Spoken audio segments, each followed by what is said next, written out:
বাঁচানো, কেননা তোমার আমার অর্থতে, তোমার আমার গ্রামেতে, তোমার আমার এলাকাতে হাজারো মাদ্রাসা মসজিদ তৈরি হবে, যাদের মাকসাদ হবে নবীর সাধারণ উম্মতি গুণকে আল্লাহ নবীর মুহাব্বত আদব প্রেম থেকে সরিয়ে দেওয়া।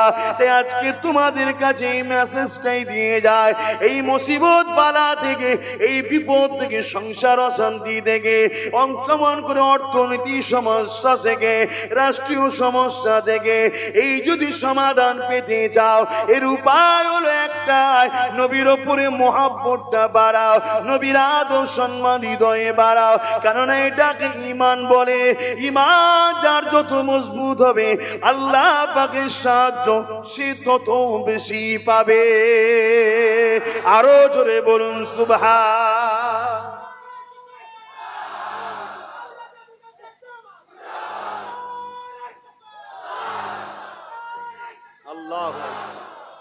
একদিকে গুস্তাখে রসুলরা, একদিকে গুস্তাখে রসুলরা বিদেশি অর্থ দিয়ে হাজারো মসজিদ মাদ্রাসা তৈরি করছে, আর আমরা যারা রসুলকে ভালোবাসি আমাদেরও কম্পিটিশন করে, আমাদেরও প্রোটেকশন তৈরি করে, তাদেরকে জবাব দিবার জন্য কারখানার দরকার আছে না না? জোরে বলবেন। আর এর বিনিময়ে আমরা আখিরাতে জান্নাতের আল্লাহর কাছে আশা রাখবো। জোরে বলুন ইনশাআল্লাহ। সেই কাজ করতে আমরা বসেছি, তাই তো নাকি?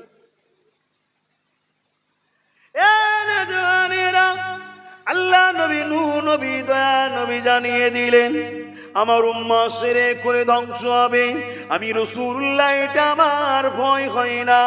আমার ভয় হয় আমার উম্মাদের একটা শ্রেণী খুব শিগগির আমি রাসূলুল্লাহ আমাকে বড় কষ্টদায়ক কথাবার্তা বলবে।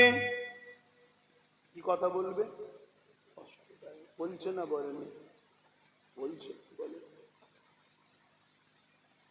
মুসলমানের ছেলে মেয়েরা, তরুণেরা সমাজে এমনও কথা বলে, আলেম সুরাতে, মুফতি সুরাতে, বড় বড় শিক্ষিত স্কলারের সুরাতে, যারা আমার রাসূলুল্লাহকে আমাদের মতো মানুষ বলে বেড়ায়, এটা কি আমার রাসূলুল্লাহকে কষ্ট দেওয়ার কথা নয়? আমার নবীর ভবিষ্যৎ মানে মিলছে না? মেলে অসুবিধা হচ্ছে আপনাদের, যদি জেনে রাখুন।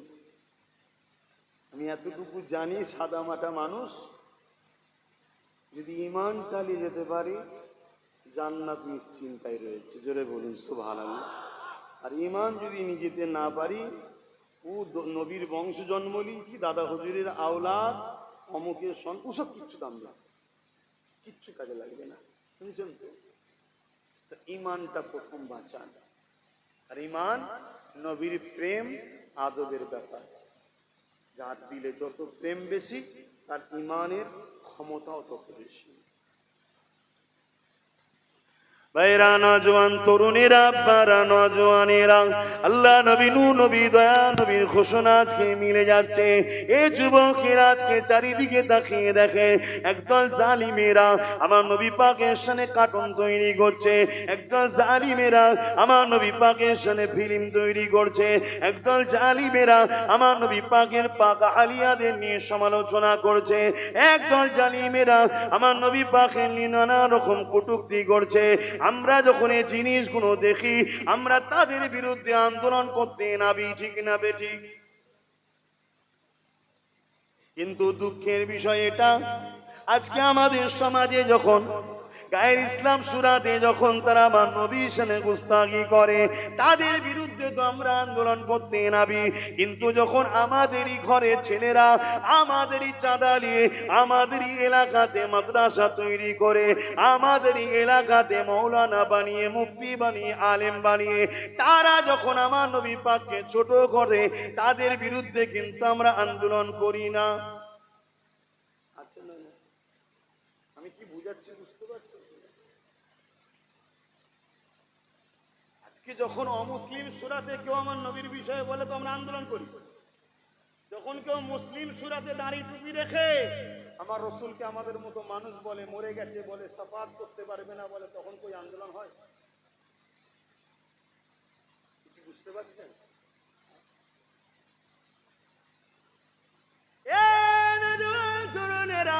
এখনো তো তাদের দেওয়া প্রোটেকশন কোটি কোটি টাকা যারা খরচ করছে তারা তো দেখে নিতে চাইছে কিভাবে তৈরি করা হয়েছে, তাই তারা তখন বারবার মাঝে মাঝে ঠোকর দিয়ে দেখে যে আমরা অর্থ ব্যয় করলাম, আমাদের জন্য কতটা এরা কাজ করছে। দেখুন এই যুবকেরা আজকে সমাজে এমনও মানুষ রয়েছে আমার নবী পাককে নিরক্ষর বলতে চায়, আমার নবী পাক লিখতে পড়তে জানতো না বলতে চায়, আমার নবী পাককে এক কথায় মূর্খ বলতে চায়। মনে রাখবেন এই কথা যখন গায়ের ইসলাম কালকে বলবে মুসলমানদের নবী মূর্খ ছিল, তখন তুমি আমি তো আন্দোলন করতে নামবো।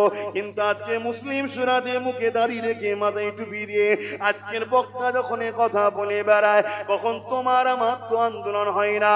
নবীর প্রেম আদব একে বলে না, নবীর বিষয়ে এমন কথা বলতে হবে যে কথা যেন আমাদেরকে বেঈমান না বানিয়ে দেয়। কারণ আল্লাহ পাক আমার নবী পাককে এত তাজিম এত সম্মান দিয়েছে, আমার নবী পাকের প্রতিটা সেকেন্ডে মুহূর্তে মুহূর্তে আমার আল্লাহ নবী পাকে শান মর্যাদাকে খোদ নিজে বাড়াতেছে। আমি আপনি নামাজ পড়ি, আমি আপনি রোজা রাখি, আমি আপনি হজ করি, আমি আপনি দান খায়রাত করি, আমার আল্লাহ পাক তো নামাজ রোজা হজ যাকাত করে না, তাহলে আল্লাহ পাক কি করে? ইমাম বুখারী জানিয়ে দিতে লেগেছে ইন্নাল্লাহা ওয়া মালাইকাতাহু, এই আয়াতের তাফসীরে বলতে লেগেছে নিশ্চয়ই আল্লাহ পাক তিনার হাবিবের উপর দরুদ সালাম পাঠায়। এর মানে হলো আল্লাহ পাক আসমানি জগতে একটা মাহফিল বানায়, ওই মাহফিলে ফেরেশতাদেরকে দাওয়াত দেওয়া হয়, ফেরেশতারা ওই মাহফিলে হাজির হয়, আমার আল্লাহ পাক ফেরেশতাদের সামনে কুদরতি ভাবে তিনি খিতাব করতে থাকে, আলোচনা করতে থাকে। ওই আলোচনার বিষয়টা হলো আমার নবী পাকের শান মর্যাদার আলোচনা হয়, অর্থাৎ আমার নবী পাকের শান মর্যাদা আল্লাহ ফেরেশতাদের সামনে বাড়াতে থাকে। আরো জোরে বলুন সুবহান।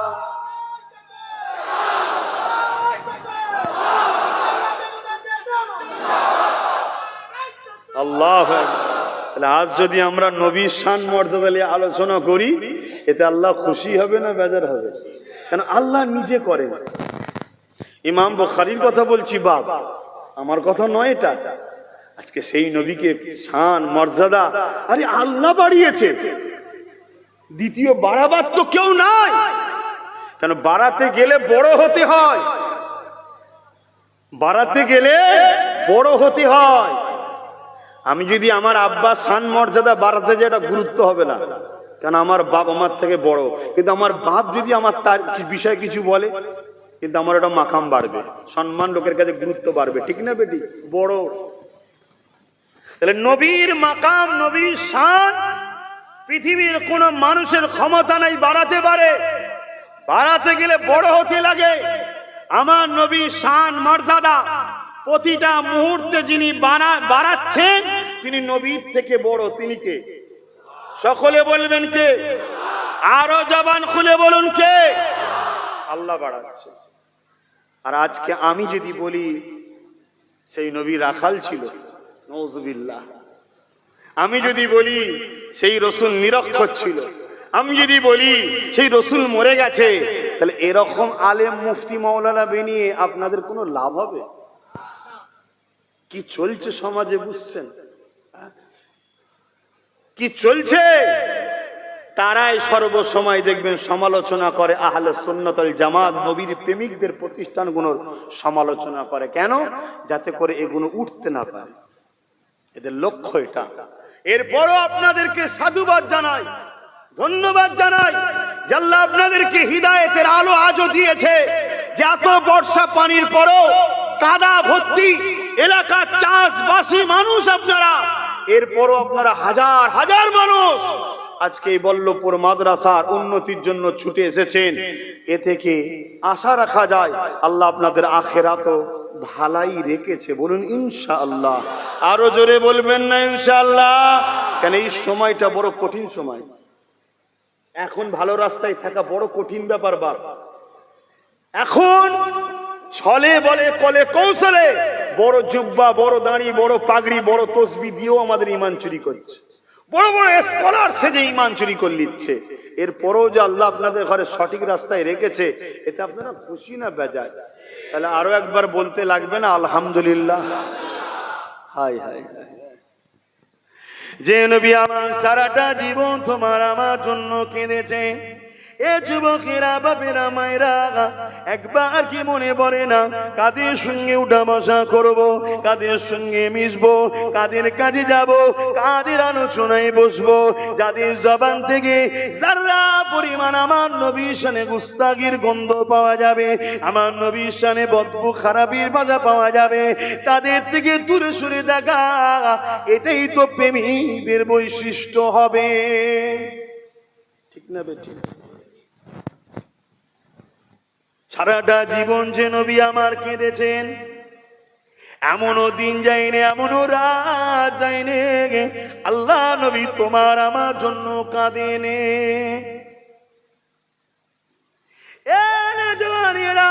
শিশুবেলা থেকে নিয়ে আল্লাহ নবী যখন দুনিয়াতে দুলছেন, তখনও তোমার আমার জন্য কেঁদেছেন।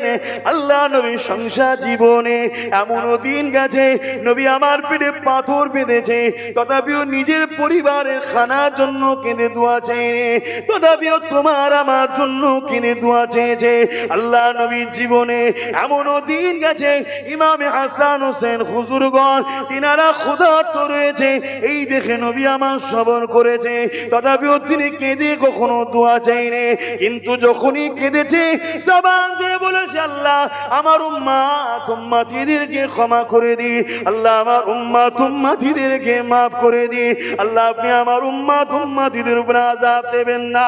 আল্লাহ নবীর পুরো জীবনটা দেখলে নবী আমার তখনই কেঁদেছে, উম্মাত উম্মাতির জন্য কেঁদেছে।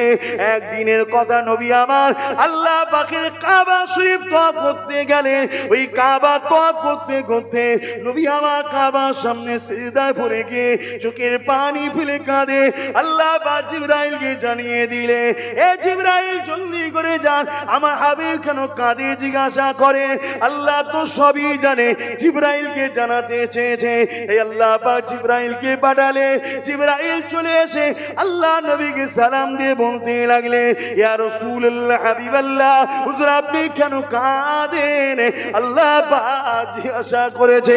আল্লাহ নবী মাথা তুলে বলল, জিবরাইল রে আমি কেন কাঁদি আল্লাহ সব জানে, তখন তোমাকেও জানাতে চেয়েছি। জিবরাইল শোনো, আল্লাহ পাককে জানিয়ে দেন আমি রাসূলুল্লাহ এই জন্য কাঁদি, অন্যান্য নবীর উম্মাত উম্মাতিরা তারা অন্যায় করার জন্য, নবীর নাফরমানি কাজ করার জন্য আল্লাহ তাদের উপরে আযাব গজব দিয়ে ধ্বংস করে দিয়েছে।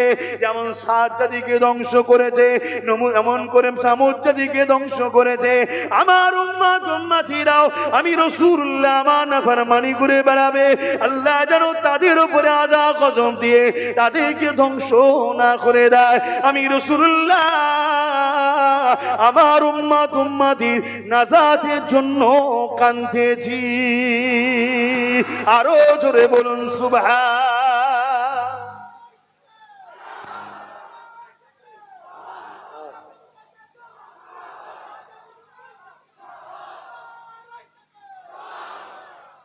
সেই নূর নবীর একজন গোলাম হিসাবে আপনাদের কাছে কি এতটুকু আশা রাখতে পারি না যে শোনা দরকার, আলেমের কাছে যাওয়া দরকার, মুফতি মাওলানা পীর সাহেব মানা দরকার, মানতে হবে, একজন গাইডম্যান তো দরকার। কিন্তু যার কাছে যাবেন একবার দেখবেন না। আমি বলছি না যে আব্বাস ছাড়া অন্য কারো কাছে যেও না, আরে বাদ দাও, দরকার হয় আব্বাসকে, আব্বাসকে বাদ দাও। এ মাদ্রাসা কি করে চলবে, মসজিদ কি করে চলবে? জিনার ঘর তিনি যথেষ্ট চালাতে পারে। আরে আমি তো শুধু চেষ্টা করছি, আমি তো চেষ্টা করছি, চালাচ্ছে আমি নাকি? অত সহজ, অত সহজ। জিনার ঘর তিনি যথেষ্ট। জানেন না কাবাকে ভাঙতে এসেছিল আব্রাহা বাদশা, নবীর দাদু কি বলেছিল? এই জানেন না? জানেন না? এদিকে দেখুন, বড় দুঃখ তো আজকে, বড় আফসোস, যে মুখে নবীর কলেমা পড়ো, যে মুখে বলো নবীর উম্মত আমি, যে মুখে বলো নবীকে ভালোবাসি, সেই উম্মত হয়ে কাদের সঙ্গে উঠা বসা করো, কাদের কাছে যাও, কাদের সঙ্গে দল করো, কাদেরকে সহযোগিতা করো, একটু আমাদেরকে ভাবার দরকার আছে না? না, একটু ভাবেন। আমি আপনাদেরকে চেষ্টা করছি, আমার মিশন আপনাদের ঘরে নবীর সঙ্গে জুড়ার চেষ্টা করছি। আমি আমার লাইফে যেটাই করেছি উদ্দেশ্য কিন্তু আমার রাসূল নবী পর্যন্ত পৌঁছাবার চেষ্টা। আর নবীর পর্যন্ত যে পৌঁছেছে, নবী তাকে খাজা গরিবের নওয়াজ বানিয়েছে, গৌসুল আজম বানিয়েছে, মুজাদ্দিদ আল ফেসানি বানিয়েছে, ফুরফুরা আবু বকর বানিয়েছে, হাত্তাকে সাহাবা সাহাবিয়া বানিয়েছে। জোরে বলুন সুবহানাল্লাহ। আর যারা নবীর কাছে পৌঁছতে পারেনি, হতভাগা আকবর হয়েছে। জানেন না মুগলে আজম ছিল, চেনেন তো, নাম শুনেছেন তো? যে নবীর কাছে পৌঁছতে পারেনি, সে আবু জেহেল, উতবা, সাইবা ধ্বংস হয়ে গেছে। আমি চাইছি আপনাদের সঙ্গে আমার একটা সম্পর্ক আছে। আপনাদের বাপ, দাদু, নানা, নানি, ফুফু, ফুফা, আত্মীয় স্বজন সব আমার মুজাদ্দেদ জামান, আমার বেটা জানের মুরিদ ছিল। তারা অস্বীকার করতে পারবেন? আওয়াজ দেব না, অস্বীকার করতে পারবেন? বাংলার কোন ইসলামের ঘরকে বলতে পারবেন যে ঘরে আলো আমার আবু বকর ছাড়া অন্য কারো জন্য গেছে? এই পূর্ব ভারতে যত মানুষ ইসলাম পেয়েছে, সব ইসলাম পাওয়ার মূল ওসিলা হলো ফুরফুরা শেখ জবানার মুজাদ্দেদ আবু বকর সিদ্দিক দাদা হুজুর পীর কেবলা। জোরে বলুন সুবহানাল্লাহ। আমি অন্য জায়গায় বলছি না, পূর্ব ভারতের কথা বলছি। হ্যাঁ, অন্য জায়গাতে আরো বড় বড় হাক্কানি ওলিরা আছে, অস্বীকার করব না। যেমন জোনপুরি দরবার আছে, কথা বোঝা আসছে। হাজী ইমদাদুল্লাহ মুহাজির মক্কি আছে, আলা হযরত আহমদ রেজা খান বেল্লুবি আছে। আমি তাদেরকে ভালোবাসি, অসম্মান করি না, কারণ তাদেরও অবদান আছে। কিন্তু সেই এলাকায়, কথা বুঝছেন না, বোঝেন না, এই এলাকায়, এ বাগান আমার মুজাদ্দেদ জামান দাদা হুজুরের অবদান। রক্তকে পানি করেছে। আজকে মসজিদ বানাচ্ছেন, বানান, মাদ্রাসা বানাচ্ছেন, বানান, আলেম হচ্ছেন, হন, সবটা দরকার আছে। কিন্তু দাদা হুজুরের সিলসিলার গোড়া তুলে দেবো, এই মেন্টালিটিও কিছু লোক করছে না, করে না। লাখো ছেলে বাইর হবে, আর তাকে ছোটবেলা থেকে প্রোটেকশন দেওয়া হচ্ছে পুরোপুরি আবু বকরের সিলসিলার বিরুদ্ধে দল তৈরি করার। তাহলে সেগুলো আমাদেরকে সজাগ হওয়া দরকার আছে না? না, হ্যাঁ? এটা কি গাদ্দারি হবে না? এটা কি নেমোখারামি হবে না? কথা বলুন, হবে না? হবে না? আমার কথাই কি আপনাদের আপত্তি হচ্ছে? বলুন, আপত্তি হচ্ছে? আমার তো দায়িত্ব আছে, এইটা তো আমার পাওয়া যে আমি আমার পীর ভাইদের হয়ে কথা বলবো, আমি আমার পীর ভাইদের ঘরে বুঝাবো। পীর ভাই কাকে বলে? এক পীরের মুরিদ যারা। আপনারা কি দাদা হুজুরের সিলসিলার মুরিদ নয়? আমি কি সিলসিলার মুরিদ নয়? আমরা ভাই ভাই, একে অপরকে বুঝাবো না? আজকে দাদা হুজুরের এই সুন্দর বাগানে ইহুদি খ্রিস্টানদের আকীদা প্রচার করা হচ্ছে। এমন এমন শিক্ষা প্রতিষ্ঠান হচ্ছে, ছোট ছোট বাচ্চারা সেখান থেকে বেরোচ্ছে, তাদের মুখের কথা নবীর গুস্তাকির বদবু বেরোচ্ছে। তাহলে কে তৈরি করলো বাচ্চাগুলোকে? এক কথা মাথায় ঢুকছে না, ঢুকে না? তাহলে আমাদেরকে বোঝা দরকার আছে না? নাই? খুব ভালো করে শুনুন, এই শিক্ষা প্রতিষ্ঠান আমি করিনি, ওসিলা আমি ঠিকই, কিন্তু সব কিছু ইশারা আল্লাহর। কথা মনে রাখবেন, মনে রাখবেন। কে আমার সাথ দেবে না দেবে আমি জানতাম না। আল্লাহ যাকে পছন্দ করেছে তাকে বলেছে দে, তাই দিয়েছে। না, আমি কোনোদিন জানিনি এই জায়গাটাই হাত ফিরে দেবে, আমি জানতাম। একদিন সে এদের মাধ্যম দিয়ে ওই চাচার ছেলেদের বা এখানে কমিটি যারা আছে তাদের মাধ্যমে, বিশেষ করে আমার আব্বাস ভাই বসে আছে রাইকুলাই মসজিদ, ওই মসজিদ ও আল্লাহ করে আমি আছি, শোনা যে বলবেন মনটা খুশি হবে যে খোদার ঘরের সঙ্গে জড়িয়ে আছে। এটা নসিব আমার, এটা আমার নসিব যে আল্লাহ আমায় জড়িয়ে রেখেছে, পছন্দ করে। আজ তুই আমার ঘরের সঙ্গে জড়া। নাই লাখো কোটি কোটি টাকার মালিক আছে যাদের পয়সা গানে যায়, যাত্রায় যায়, ফাংশনে যায়, নেতার পিছনে যায়, খোদার ঘরে যায় না। কেন? খোদার কপাল ওর ফাটিয়ে রেখে দিয়েছে। কিন্তু আমার কপালে আল্লাহ রেখেছে যেটা খোদার ঘরের সঙ্গে জড়িয়ে আছি, মাদ্রাসার সঙ্গে জড়িয়ে আছি। আপনাদেরও কপাল ভালো না খারাপ গো? জড়িয়ে আছেন না? নাই? আরে কিছু না হোক, একটা ইটও তো জড়িয়ে আছে, আছে না? যার যেমন হোক কথা। আজকে আমার ওই ভাইটা সে পাশে দাঁড়িয়ে গেল, তাহলে কে করছে সব? দিনটা আমার না আল্লাহ? আল্লাহর দিনের কাজ আল্লাহ করিয়ে নেবে, কার দ্বারা করাবে সেটা তিনি ভালো জানেন, ঠিক না? কিন্তু আপনাদের সামনে পেয়েছি, আমি কি জাগাবো না, সজাগ করব না? হ্যাঁ, সজাগ করব না যে ভাই আমার ঈমান বাঁচান, ঈমান বাঁচান। অনেক কিছু ষড়যন্ত্র চলছে আমার নবীর বিরুদ্ধে। সামান্যতম খাটো করার মন মানসিকতার ভাষা যেখানে পাবেন, সেই মুখ আর দেখলে হবে না। কথা বুঝছেন না, বোঝেন না? কি গো সবাই বলুন না, বুঝছেন না বোঝেন না? হ্যাঁ, একটু বুঝুন, একটু বুঝুন। না হয় কিন্তু আমাদের দুনিয়া বরবাদ তো হয়ে যাচ্ছে, আখিরাতটাও বরবাদ হয়ে যাবে। আল্লাহ বা কোরআনের মধ্যে জানিয়ে দিলেন, এ দুনিয়া মানুষেরা, তোমাদের গলার আওয়াজ যদি আমার রাসূলুল্লাহর গলার আওয়াজের উপরে উঠে যায়, আমি আল্লাহ তোমাদের জিন্দেগির সমস্ত আমলকে বরবাদ করে দেব। জিন্দেগি বুঝাবার জন্য বলছি, ধরুন 80 বছর বেঁচেছেন, 100টা মসজিদ বানিয়েছেন, 100টা মাদ্রাসা বানিয়েছেন, 60 বার হজ করেছেন, ধরুন এমন করে হাজারো গরিব মানুষদের বিবাহ শাদী দিয়েছেন, কিন্তু কোন একটা সময় আপনার কণ্ঠের আওয়াজ বা আপনার কণ্ঠ থেকে এমন কথা বেরিয়েছে যে কথাটা আমার রাসূলুল্লাহ শানে গুস্তাখিমূলক বা নবীর কথার আওয়াজের থেকে আওয়াজ উঠে গেছে, তাহলে আপনার জিন্দেগির সমস্ত আমলকে আল্লাহ বরবাদ করে দেবে। তাহলে ভেবে রাখুন, একদিকে 100টা মসজিদ বা 1000টা মসজিদ, একদিকে 100টা মাদ্রাসা বা 1000টা মাদ্রাসা, একদিকে আপনার 1000টা মন করে 70টা হজ রয়েছে, একদিকে তাহাজ্জুদ রয়েছে, নামাজ রয়েছে, আর একটা বার আপনার জবান দিয়ে আমার নবীর শানে একটু গুস্তাখিমূলক কথা বেরিয়ে গেছে, বা নবী পাকের শানে কোনো খাটো করার কথা বলেছে, বা গলার আওয়াজটা বেরিয়ে গেছে, আপনার সমস্ত আমলকে বরবাদ করে দেবে। তাহলে আমার নবী পাকের শান মর্যাদা, আপনার এই 1000 মসজিদ মাদ্রাসা বানানো, নামাজ তাসবিহ তাহলিলের থেকেও আমার নবীর শান অনেক বড়, অনেক বড়। আরো জোরে বলুন সুবহান। নবী চিনতে পারছেন তো নাকি? এইটাই তো কাজ। মাদ্রাসা কেন করা হবে? কোরআন শিখাবার জন্য। কোরআনটা কি আমার নবীর শান মর্যাদা শিখিয়েছে না শিখাইনি? হ্যাঁ, একটু হাঁকি না, তলা থেকে খুব ঠান্ডা উঠছে, এত ঝিমিয়ে গেছে, হাঁকি না বলেন। নবীর শান মর্যাদা কোরআন শিখিয়েছে না শিখাইনি? তরুণেরা, আল্লাহ বা জানিয়ে দিলেন, মাতা কুমুর রাসূল ফাখুযুহু ওয়া মা নাহাকুম আনহু ফান্তাহু। নবী যা আদেশ করেছে মেনে নাও, নবী যা নিষেধ করেছে ছেড়ে দাও।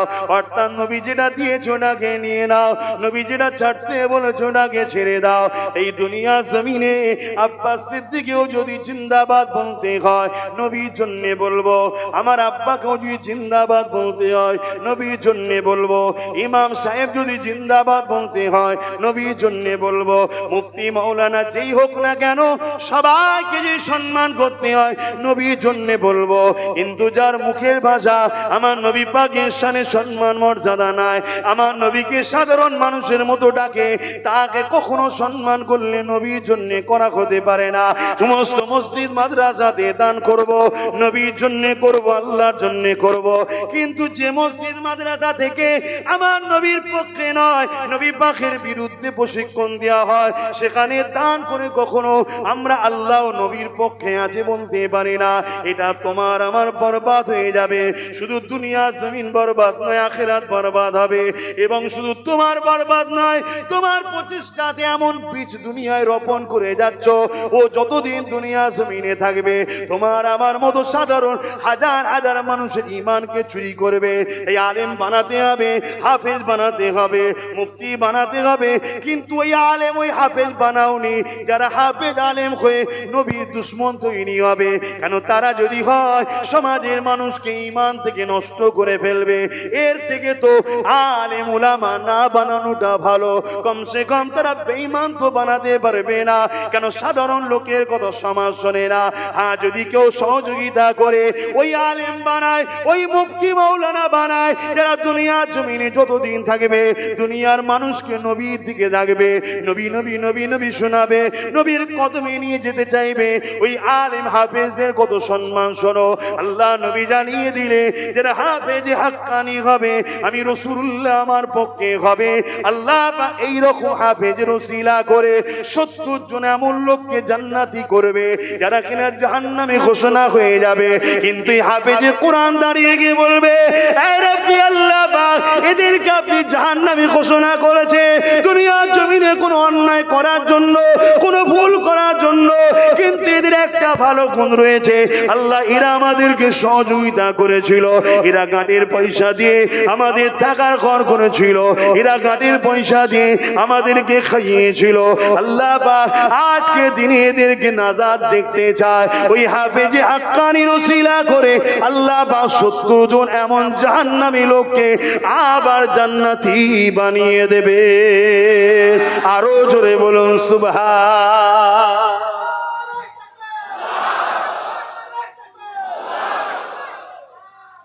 আল্লাহ হাফেজ আলেম দরকার আছে না?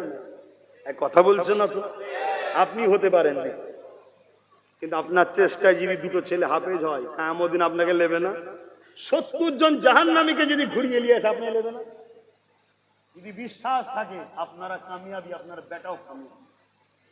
যদি বিশ্বাস থাকে নবীর হাদিসের উপরে, শুনছেন না শোনেন না? আল্লাহ আমাদেরকে ভালোবাসে না বাসে না? আমরা একটা হলেও ইট দিয়েছি না দিইনি? সামান্য হলেও দিয়েছি না দিই না? সামান্যটা কিন্তু এমন জায়গায় দিয়েছি, এটা অনেক বড় আল্লাহ করে দিয়েছে। জোরে বলুন সুবহানাল্লাহ। এটা তো হাফেজের কথা বললাম, আলেমের কথা শুনবেন না? আলেমের সম্মান কত শুনবেন না?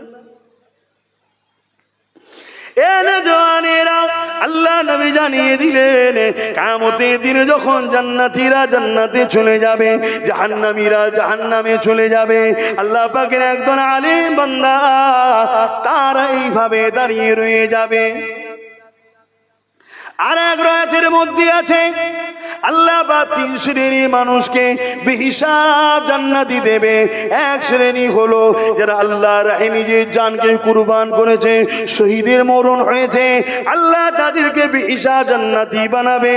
আর এক শ্রেণী হলো যারা আলেমদের ঘরে সহযোগিতা করে দ্বীনের জ্ঞানের সুব্যবস্থা করে দিয়েছে, আল্লাহ তাদেরকেও বেহিসাব জান্নাতি করবে। আর এক শ্রেণী হলো যারা আলেমে হাক্কানি। আলেমে হাক্কানি কাদেরকে বলে? বুঝাবার জন্য বলে দিয়ে যায়, যাদের হৃদয়ে দেখবেন মুখ খুললে নবীর পক্ষে কথা বেরো।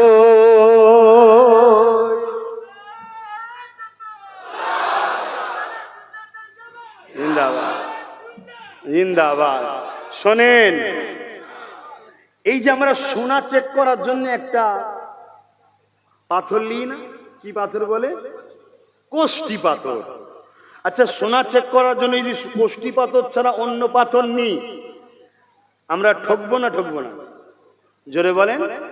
কেন? অন্য পাথরে সোনা চেক করা অরিজিনাল না অরিজিনাল নয় চিনা যাবে না। অরিজিনাল না অরিজিনাল নয় চিনতে গেলে কি পাথর দরকার? কোষ্টি পাথর দরকার, তাই তো নাকি? তো মুমিন না মুনাফিক, এটা চিনার কি জিনিস আছে বলুন? মাদ্রাসা করলে মুমিন মুনাফিক চেনা যায়? মসজিদ করলে? হ্যাঁ, এইটাকে চিনতে গেলে মুহাম্মদ রাসূল দ্বারা টেস্ট করতে হয়। জোরে বলুন সুবহানাল্লাহ। তাহলে আলেমে হাক্কানি না আলেমে হাক্কানি নয়, সাধারণ মানুষ জানার জন্য বলে যায়, ফলো করুন ওয়াইজিনদের ঘরে, ফলো করুন ইমামদের ঘরে, ফলো করুন মুফতিকে, ফলো করুন পীর সাহেব পীরজাদাকে। কাউকে বাদ দিতে বলছি না, হাতটাকে আমাকেও ফলো করুন। আব্বাস সিদ্দিকীর 100টা জলসা শুনুন, শোনার পরে যদি দেখেন বেশিরভাগ জায়গায় 60 কি 70% জায়গায় নবীর পক্ষে কথা বলছে, নবী নবী করছে, সমাজকে নবী চিনাতে চাইছে, জানবেন এ সঠিক রাস্তায় আছে। যদি সে নবী ছেড়ে দিয়ে অন্যদিকে শুধু ঘুরে বেড়ায়, জানবেন এ কোরআন থেকে বেরিয়ে গেছে। কথা বুঝছেন না? বোঝেন না? কেন? আম চিনতে গেলে যেমন সোনা চিনতে গেলে কষ্টি পাথর দরকার, মুমিন না মুনাফিক কোরআনের পক্ষে আছে না নাই জানতে গেলে কত বড় স্কলার ধরতে পারবেন না, কত বড় দাড়ি চিনতে পারবেন না, কত বড় টুপি চিনতে পারবেন না, কত মসজিদ মাদ্রাসা বানিয়েছে ধরতে পারবেন না। তাকে দেখুন ওই মাদ্রাসা ওই মসজিদ থেকে বা ওর বয়ান থেকে নবী বেরোচ্ছে কিনা, কথা বুঝছেন না বোঝেন না, অর্থাৎ নবীর পক্ষে কথা বলছে কিনা। এই শুনছেন তো আপনারা, অসুবিধা হচ্ছে? তাহলে বলুন দোয়া করে দিচ্ছি, আগেই তো দেবো কি আছে, তাবারু রেডি পুরো, এই তাবারু রেডি তো, কথা বলতে কমিটি কোথায় গেল, যারা দায়িত্ব আছে কোথায় গেল বলুন, অসুবিধা হয় ছেড়ে দিচ্ছি। কেন আমি এখনো রেস্ট পাইনি, শারীরিক দিক দিয়ে মানসিক দিক দিয়ে ঠিক আছে। নবী বলতে বলতে মরে গেলে আমার কপাল অনেক বড় হবে। অনেকের মাথায় ঢুকবে যে আপনি আল্লাহ আল্লাহ বললেন না কেন? আল্লাহ আল্লাহ তো তার মুখ দিয়ে বেরোবে যে রসুলের কদম পর্যন্ত পৌঁছাবে। আর নাই সারা জীবন আল্লাহ আল্লাহ করে অনেকে দেখবেন শেষ জীবনে শেষ হয়ে যায়। কেন? ওর নবী ছেড়ে দিয়ে ডাইরেক্ট ধরতে গেছে। আল্লাহ বলবে বুকা, আমি আল্লাহ হয়ে ডাইরেক্ট তোদের সঙ্গে কথা বলিনি। কি বলেছে? আমি আল্লাহ হয়ে ডাইরেক্ট তোদের সঙ্গে কথা বলিনি, কিন্তু আল্লাহর ক্ষমতা আছে না নাই? আল্লাহ চাইলে ডাইরেক্ট আমাদেরকে হিদায়াত দিতে পারে না? পারে না? আল্লাহ চাইলে ডাইরেক্ট আমাদের বাড়ি বাড়ি কোরআন পাঠাতে পারতেন না? পারতেন না? আল্লাহ চাইলে ডাইরেক্ট আমাদের হৃদয়ে তেনার জায়গা করতে পারেন না? পারেন না? আল্লাহ বলছে আরে বোকা, আমি আল্লাহ হয়ে ডাইরেক্ট তোদের সঙ্গে কথা বলবি, তোদের সাহস কি তুই বান্দা হয়ে ডাইরেক্ট আমার সঙ্গে কথা বলবি? সিস্টেমে আয়, আমার বন্ধুর কাছে আয়। দুনিয়া একটা সামান্য নেতার সঙ্গে দেখা করতে গেলে তার স্ট্যাটাস, তার ভিআইপি মেনটেন করতে হয়। কি করতে হয় না? হয় না? এই তোর জামাই এরকম কেন রে? তুই এরকম আল খাল্লার মতো বকছিস কেন? ভেতরে যে বেশি বকবি নি, তাহলে কিন্তু জেলে ভরে দেবে। কি বলে না? বলে না? হ্যাঁ, সবকিছু স্ট্যান্ডার্ড বজায় রেখে কথা বলতে হয়। যিনি খোদ মালিক, দোনো জাহানের মালিক, সামান্য এক দুই পদ পেয়ে যদি তার এত হয়, স্ট্যাটাস বজায় রাখতে হয়। আল্লাহ তো কোরআনে 99টা পদ শুনেছি, অনেক হাদিসের কিতাবে আছে 3000-এর উপরে আল্লাহর পদ আছে, আনলিমিটেড পদ আছে। জোরে বলুন সুবহানাল্লাহ। তো সেই আল্লাহর সঙ্গে যখন জান্নাতে দেখা হবে, কথা বলবেন না? তার স্ট্যাটাস, তার ভিআইপি, তার যে ক্যাটাগরি, এই ট্রেনিংটা নেবেন না? ওই ট্রেনিংটা দেবে কে? আমার মতো এলো খেলোগুলো নাকি? ওই ট্রেনিং একজনই দিতে পারে, যিনি দেখে এসছে, তিনি হলেন আমিন আল্লাহ। জোরে বলুন সুবহানাল্লাহ। তাই আমাদের সবার কাজ ধরে ধরে রাসূলুল্লাহর কদমে নিয়ে যাওয়া। আর নবী পাককে আল্লাহ পাঠিয়েছে ট্রেনিং দিয়ে নিয়ে আসেন, দেখা দেবো। জোরে বলুন সুবহানাল্লাহ। তাই মুমিন না মুনাফিক চিনতে গেলে রাসূল দরকার। জোরে বলুন সুবহানাল্লাহ। নবীর ডাইসে ফেলেন, নবীকে নিয়ে আসেন, দেখুন তাকে, তার হৃদয়ে নবীর জন্য কি আছে। সে সামনে লোক পেলে নবীকে চিনাই কিনা দেখুন। সে সামনে লোক পেলে রাসূলুল্লাহর দিকে মানুষকে জোড়ার চেষ্টা করে কিনা দেখুন। এই শুনছেন তো নাকি? হ্যাঁ, আমি আবার বলছি, কে আমার পাশে দাঁড়াবে? কে দাঁড়াবেন? আল্লাহকে সাক্ষী রেখে বলছি, কোন তাক্কা করিনি, আগামীতেও করব না। হাতটাকে শুনে রেখে দাও, আমি আমার বাপকে আমার মাকেও ভালোবাসি, মুস্তাফা জানে রহমতের খাতিরে ভালোবাসি। কেন? আমার রবি বলেছে যে বাপ আমার নয়, সে আমার নয়। তা আমার গলা বাঁধা বাপ মার কদমের কাছে, ভালোবাসতেই হবে, নাই রসুলের হতে পারবো না। কথা বুঝছেন না? বোঝেন না? তা তুমি কোথাকারের কে? আমার বাপ আর মা, তাদের বিষয়ে বলছি। খুব ভালো করে বোঝেন। আপনি আমার সঙ্গে আগামী দিন মিশবেন না মিশবেন না আপনার ব্যাপার, কিন্তু আমি আপনাকে ভালোবাসি, বাঁচাতে চাইছি। গুনাহ যদি হয়েও যায় যুবক, হুজুরের মহব্বত আদবটা দিলে রাখো, হুজুরের প্রেম দিলে রাখো। তুমি তোমার ছেলের জন্য 10,000 টাকার মোবাইল কিনতে পারলে, তুমি তোমার মেয়ের বিয়ের জন্য 1,000 লাখ টাকা খরচ করতে পারলে, কখনো তোমার দিল কি কেঁদেছে? আমার নবীর দুশ্মন একদিকে বাড়ছে, আমি কিছু করব যেখান থেকে আমার নবীর পক্ষে সৈনিক তৈরি হবে, নবীর দিনের মেসেজ দেবে, যেখান থেকে কোরআন সামনে রেখে বা আরো বিভিন্ন কায়দায় ক্ষমতার আসন দখল করে আমার নবীর ঝান্ডার জন্য লড়াই করবে। যেমন ও ক্ষমতার জায়গায় বসে আমার নবীকে মিটাতে চাইছে, এও ক্ষমতার জায়গায় বসে তার মোকাবেলা করবে।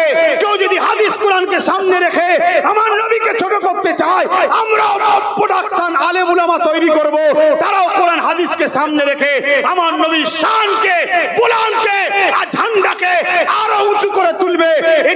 এখনো তোমার আমার দিলে জেগেছে, এই যদি জাগে তবেই তো তুমি রসুলের গোলাম জান্নাতি। জোরে বলুন সুবহানাল্লাহ। সব জায়গায় ছেলে পাঠাও, তোমার মাকসাদ থাকুক আমার ছেলে ডাক্তার হবে, উদ্দেশ্য আমার নবীর উম্মতিদের ঘরে আজকে বেউজ্জতি করা হচ্ছে, আমার ছেলে ডাক্তার হয়ে পর্দা নিছে না, উম্মতির সঙ্গে সুন্দর আখলাক ব্যবহার করে তাদের সুচিকিৎসা তৈরি করবে, এটাও একটা সেবা। কথা বুঝছেন না, বোঝেন না? তুমি টার্গেট নাও আমার ছেলেকে আইপিএস অফিসার বানাবো। আজকে গুস্তাখে রাসূলের বিরুদ্ধে আমরা কিছু বলতে গেলে, ডায়েরি করতে গেলে সেখানে গুরুত্ব দিচ্ছে না। আমার ছেলে ওখানে পাঠাবো, আমার ছেলের কাছে যখন যে কাগজ জমা পড়বে গুস্তাখে রাসূলের বিরুদ্ধে, সে সঙ্গে সঙ্গে স্টেপ নেবে, এমন ছেলে তৈরি করবে। ওটা একটা খেদমত না? খেদমত নয়। তুমি তৈরি করো, নিজেদের ছেলেদের ঘরে ভালো ভালো জায়গায় পৌঁছাবার চেষ্টা করো। যে জায়গায় পৌঁছে আজকে যারা পৌঁছে গেছে তাদের কাছে যখন আমার হুজুরের বিষয়ে কোনো কথা হয় তাদের কোনো গুরুত্ব নেই, কিন্তু আমার ছেলে যদি পৌঁছায় সেদিন আমার হুজুরের সামনে কিছু হলে আমার ছেলে সেদিন লড়াই করবে। সে জায়গা পর্যন্ত পৌঁছাবার ব্যবস্থা করা দরকার আছে না নাই? তবে মনে রাখবে একটা কথা আপনাদেরকে বলবো, অনেকে মোবাইলে ফোন করে, অনেকে ফেসবুকে অনেক কমেন্ট করে, অত পুকাওয়ালা চাল খেয়ে আল্লাহ বড় করেন, একটু হলেও বুঝি। অনেকে বলে তোমার গাছের আম দাও, আরে আমার গাছে সবেতে একটা আম, এক্ষুনি দিয়ে দিলে তো পুরো কানা হয়ে যাবে, দাঁড়া পুরো ফলন ধরায়। কথা বুঝে আসছে না? না, এতদিন তো কানাই ছিলাম, আজকে এত তাড়াহুড়ো কেন? কিছু মাথায় ঢুকছে না? ঢোকে না? হ্যাঁ, অনেকে পাম দেয়, অনেকে পম দেয়, নাবাও না নাবাও না, দাঁড়া হয়েছে কোথায়? অত কাঁচা খিলাড়ি নয়, অনেক বুঝে বুঝে বুঝে বুঝে পা ফেলতে হবে। কেন? হুজুর শিখিয়েছে সব। কে শিখিয়েছে? নূর নবী সব শিখিয়েছে। কেন আজ দুটো ছেলেকে বাঁচাতে যাব, দুটো ছেলে হয়তো বেঁচে যাবে, আমার ছেলেটা মরেও যাবে, শুনছেন না? শুনেন না? কিন্তু কাল 2 কোটি ছেলেকে বাঁচাবার দিন আসছে। এখন থেকে আমার ছেলেকে আরো শক্তিশালী করে তুলি, 2 কোটি টাকা থেকে বাঁচাতে পারে। কথা মাথায় ঢুকছে না? ঢোকে নেই? তুমি বুঝবে না বা, আমি তোমার কথা বলছি নি, যারা পাম দিচ্ছে তাদের কথা বলছি, তুমি বুঝবেন। অনেক বুঝি, তাই আমি প্রায় জায়গায় বলি আলোচনাকারী সমালোচনাকারী থাকবে। তুমি যদি আমার সমালোচনাকারী হও এসো নি বাপ, ভিড় করোনি, দূরে থাকো। আর যদি বলো যে না সমালোচনাকারী নয়, প্রেমিক মানুষ, তাহলে সব কথা জানতেও লাগে না, সব কথা শুনতেও লাগে না। এই এদিকে এদিকে, ওদিকে ওদিকে। কথা মাথায় ঢুকছে না? ঢোকে না? কথা মাথায় ঢুকছে তো নাকি? একটু ঢুকিয়ে রাখো, যে একটা কথা এলো তো একটু টাচ দিলাম, অসুবিধে হলো? অসুবিধে হলো? তাহলে নিজের মাকসাদ তৈরি করো, আমি হুজুরের গোলাম, আমাকে যদি একটা সন্তান দেয় তাকেও গোলাম বানিয়ে যাব। সে ডাক্তার গোলাম হোক, উকিল গোলাম হোক, জজ গোলাম হোক, মৌলানা গোলাম হোক, পীর সাহেব গোলাম হোক, যে ক্যাটাগরি হোক, সে যেন গোলাম হয়। বড় ব্যবসায়ী, আপনার ছেলে বড় ব্যবসায়ী, আলহামদুলিল্লাহ, ভালো কথা, কোটি কোটি টাকার মালিক আল্লাহ করেছে, কিন্তু আপনার মাকসাদ থাক, ছেলেকে বলবো বাপ তুই আরো পতি হোস, আর যাই পতি হোস মোহাম্মদ রসুলের গোলাম হবি। তাহলে কি হবে? ওর কোটি টাকা থাকার পরে ও সব সময় চেষ্টা করবে আমার টাকায় নবীর দিনের উপকার কি হয়, এই চেষ্টা করবে না? করবে না? আর যদি না শিক্ষা দাও, ও কোটি কোটি টাকা দিয়ে মাদ্রাসার নামে কেস করবে, মসজিদের নামে কেস করবে। এই সমাজ এরকম আছে না নাই? মুসলমানের ঘরের ছেলে আছে না নাই? কেন? প্রোটেকশন ঠিকভাবে শিক্ষা দিতে পারেনি। কিয়ামতের দিন তুমি আমি ভালো আমল করে জান্নাত যাবো ভাবছি না, কিয়ামতের দিন ছেলের জন্য বাপকে ধরবে, ছেলের জন্য বাপকে ধরবে আল্লাহ। তুমি তো নামাজ পড়েছো, রোজা রেখেছো, হজ করেছো, দাঁড়িয়ে রেখেছো, নবী নবী করেছো, তোমার ছেলেটা নবীর দুশমন হলো কেন? শিক্ষা দিয়েছিলে ছোটবেলায়? আল্লাহ নবী তাই বললেন তোমরা তোমাদের বাচ্চাদিগকে 3টে শিক্ষা দাও। প্রথম নম্বর হলো আল্লাহ নবীর প্রেম ও আদব। প্রথম নম্বর কি? নবীর প্রেম ও আদব। দ্বিতীয় নম্বর হলো নবী পাকের খানদান, নবী পাকের আহার, নবী পাকের পরিবারদের প্রেম ও আদব, এই দ্বিতীয় নম্বর। তিন নম্বর হলো কোরআনের শিক্ষা দাও। এই শিক্ষাটা প্রত্যেকটা বাপ মাকে বাচ্চাকে দিতে হবে। এরপরে দুনিয়াদারি করার জন্য ইংলিশ বাংলা যা শিখাবেন শিখান, ডাক্তার উকিল জজ ডিএম নেতা মন্ত্রী যা বানাবেন বানান, কিন্তু এই তিনটে শিক্ষা নবী পাক হুকুম করেছে প্রতিটা উম্মতকে দিতে হবে। প্রথম নম্বর হলো আল্লাহ নবীর প্রেম ও আদব। এই মাদ্রাসাতে প্রথম নম্বর শিক্ষা দিতে হবে নবী পাকের প্রেম ও আদব। দ্বিতীয় নম্বর হলো এই মাদ্রাসার ছেলেকে শিখাতে হবে নবী পাকের আল পরিবারদের প্রেম ও আদব। তিন নম্বর হলো এই মাদ্রাসাতে নবী পাকে যেমন করে নবীর আমাদের ছেলেদের ঘরে আল্লাহর কোরআনে শিক্ষা দিতে হবে, নবীর প্রেম আদব শিক্ষা